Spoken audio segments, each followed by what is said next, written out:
শুনলে আপনি অবাক হবেন ভাই, এক মসজিদের ইমাম সাহেব ধর্ষণ মামলার আসামি হয়েছেন।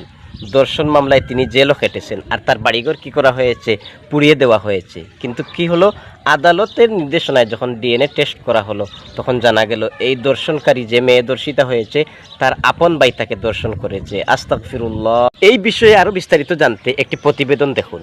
এই যে প্রতিবেদনে কি বলা হচ্ছে, এটা এটিএন বাংলার প্রতিবেদন, এটি শেষ পর্যন্ত শুনবেন। কিশোরী মামলায় গ্রেপ্তার হয়ে 1 মাস 2 দিন কারাভোগ করেন মসজিদের ইমাম। ভাঙচুর করা হয় তার বাড়িঘর, এমনকি হারাতে হয়েছে চাকরিও।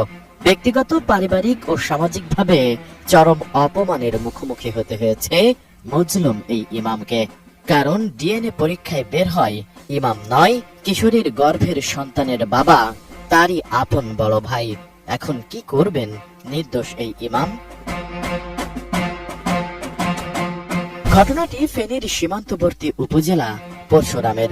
1 মাস আগে ওই ইমামকে ধর্ষক দাবি করে তার বাড়িঘর ভাঙচুর করে ক্ষুব্ধ এলাকাবাসী। কিন্তু দীর্ঘ আইনি প্রক্রিয়ার পর আদালত তাকে নির্দোষ হিসেবে মামলা থেকে অব্যাহতি দিয়েছেন। যে এখানে মসজিদের ইমাম মুজাফফর এর সাথে ওই বেতন নিয়ে একটা কমিটির সাথে গন্ডগোল হয়েছে, ঝামেলা হয়েছে। এরপরে এখানে একটা দুর্ঘটনা হয়েছে, ভাই বোনে একটা ঘটনা হয়েছে। সেই ঘটনা ওই বেতন লই ঝামেলা হওয়ার কারণে কমিটির লোক হুজুরের উপরে চাপাই দিয়েছে। আরো অনেক কিছু আমরা এটার বিচার চাই, সুস্থ বিচার চাই। 2024 সালের 24 নভেম্বর পরশুরামের ওই কিশোরীকে ধর্ষণের অভিযোগে তার মা স্থানীয় টেটরসর জামে মসজিদের ইমাম ও খতিব মুজফ্ফরের বিরুদ্ধে পরশুরাম মডেল থানায় মামলা করেন।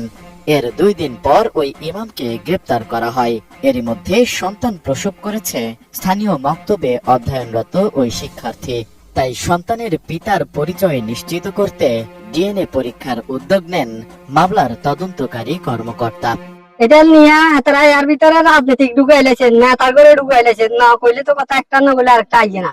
তো এটারে কেন্দ্র করি, বেতনের কেন্দ্র করি নিয়ে আবার মানে ইয়ের লগে বাধা দিছে। বাধা দিবার পরে আর আমরা চাইছি গ্রামে বাংলা দেয় না। এতারা উপরে লই গেছে, কই থানায় নিছে, কই কোর্টে নিছে, কই আমরা চাই যে মাইয়াটা বদনামি উঠছে, মাইয়াটার আর হে লাগান জেলে আছে।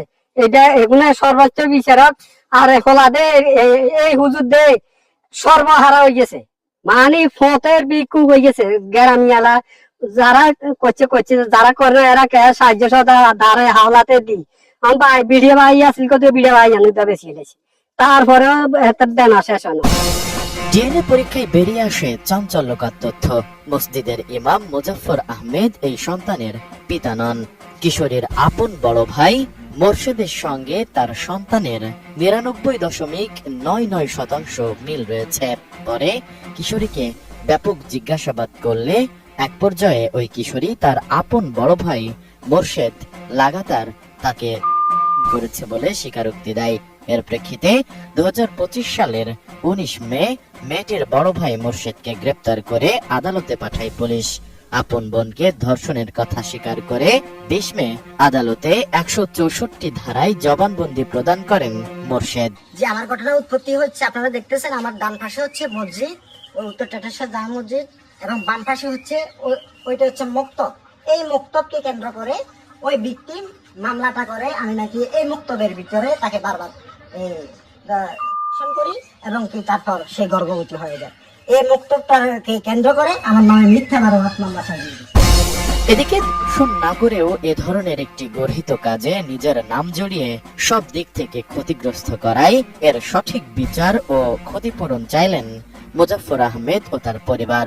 নারী নির্যাতন মিথ্যা মামলা দিয়ে ওনাকে 1 মাস 2 দিন পর্যন্ত জেল খাটাইছে। এর পিছনে আমি দৌড়াদৌড়ি করি, জেল থেকে ওনাকে জামিন করাতে যাই, ওই উকিলের দৌড়াদৌড়ি করতে করতে যাই। আমার জায়গা জমি অর্থ এবং গরু ছাগল যা আছে সব বিক্রি করি ওর পিছনে ফেলে দিছি। এখন আমি নিঃসহায় অবস্থায় আছি। উল্টা আসি আমার বাড়ি করে হামলা দিছে এবং আমাকে রোডে ঘাটে ওঠার জন্য নিষেধ করছে। পরবর্তীতে আমি জীবিকা নির্বাহ করার জন্য এই খন্ডল ব্রিক ফিল্ডে আমি কাজ করছি। প্রায় 1-1.5 মাস। তো আমি এখন অসহায় নিঃসহায়। আমার এখন যে জায়গাটা ছিল গর্বিটা, এটাও আমি বিক্রি করে দিয়েছি। এখন অসহায় আমি, এই অসহায় জন্য আমি আপনাদের কাছে আমার আকুল আবেদন যেন আমি বিচার হয় এবং ভালো আর্থিক সহযোগিতা চাই। গরু ছাগল হাঁস মুরগি যত আছিল ব্যাগ ধ্বংস হয়ে গেছে, সব কোর্টে বোর্ডে থানায়, মানে যত জায়গা গেছি। টাকা ছাড়া তো বাবু গায়ে তুললেও গায়ে বেড়া ছাড়া উড়ন জানা, এরকম হস্তনস্ত হয়ে গেছি। বাউরে আর আর্থিক দুর্বল গেছে। আর ছেলে লই আর হামলা করছে আমি এলা আর বাইর হরে বহুত অত্যাচার হয়েছে। এখন আমি আর্থিক সহযোগিতা একদম দুর্বল, আমি গরিব। দেখেন আমার ঘর দুয়ার। তো এনারা যদি আমার সহায় হন। বিষয়টি নিয়ে গভীরভাবে তদন্ত করছে পুলিশ। ডিএনএ পরীক্ষার রিপোর্ট পাওয়ার পর চার্জশিট থেকে মুজাফফরের নাম প্রত্যাহার করা হয়েছে।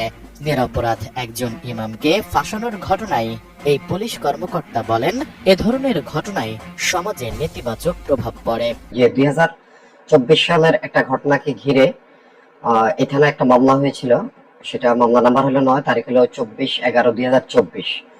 ওই মামলায় বাদীপক্ষ মোজাফফর হোসেন নামে একজনকে অভিযুক্ত করছিলেন প্রথমে।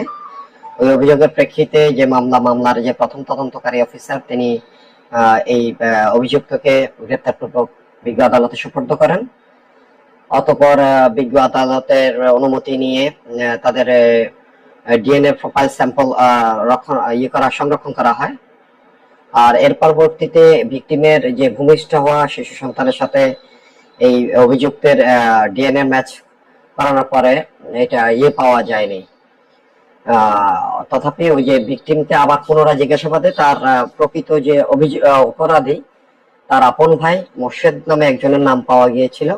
এই মর্মে ওই সময়ের যিনি তদন্তকারী অফিসার, ওটা তাকে শনাক্ত করে গ্রেপ্তারপূর্বক বিজ্ঞ আদালতে তাকে সুপর্দ করেন এবং তার ডিএনএ রেজাল্ট টেস্টের সাথে চেক করে ক্রস করে তার এর সাথে সম্ভবত ওই ভিকটিমের যে জৈবিক পিতা হিসেবে তাকে শনাক্ত করা হয়।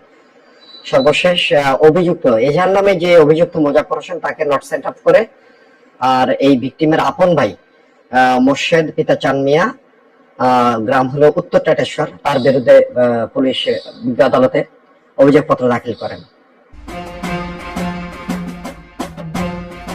Desk report.